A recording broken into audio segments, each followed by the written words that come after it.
Hi, in this Lightboard session I'm going to talk about DataWeave and try to get you over some of the initial hurdles in understanding DataWeave expressions. Now, DataWeave itself, or DataWeave, is weaving between different formats, and it has a lot of capabilities in that regard. It deals with a lot of different formats, but the main part that you've got to wrap your head around when you're working with DataWeave expressions is that you are defining structure. The output engine that you pick based on the output format will dictate what that turns into. So if you're using XML, it will turn it into open and close tags around your values, for instance.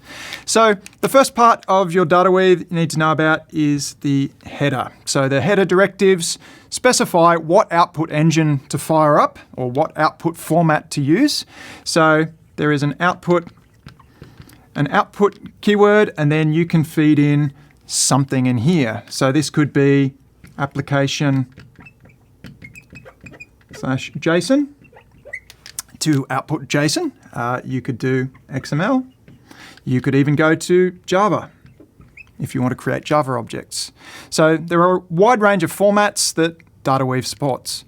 Now, below the line, this is the bit where if you're coming from an OO background, so I came from a Java background originally, and I find that I'm used to writing lines of code, and it's not so much lines of code, it's an expression. So it has to evaluate or roll up to a value.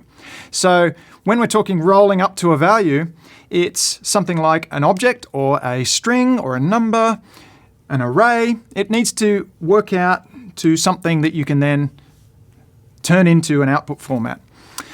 Now, in the Java world, we're used to things like you're writing a method. So you'd have some sort of do something. And you would have in your block of code, you could have lots and lots of lines of code.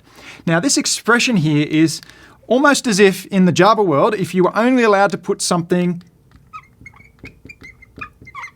in this spot here.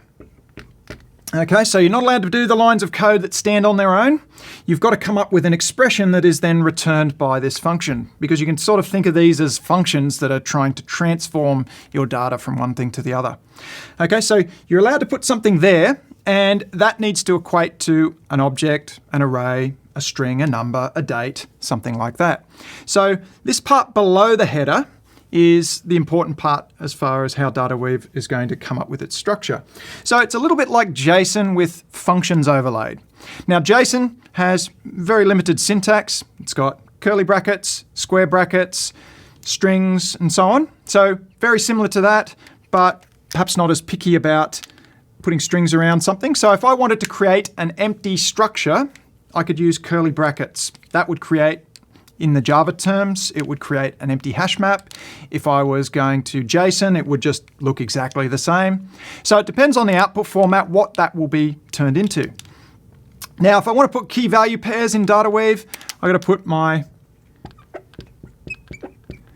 key in there. You've got to put colons between your key and your value.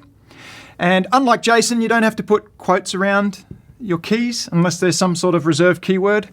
And then you can put some sort of value on the other side. So this could be, okay, and that would be outputting a structure that contains a key with a value in it. Okay, and that's the bit that I thought took a little bit of getting used to, this idea that this part here is the equivalent in the Java world of you're only allowed to return an object or a string or some sort of structure. And that is how I got past working through what the DataWeave expression is about.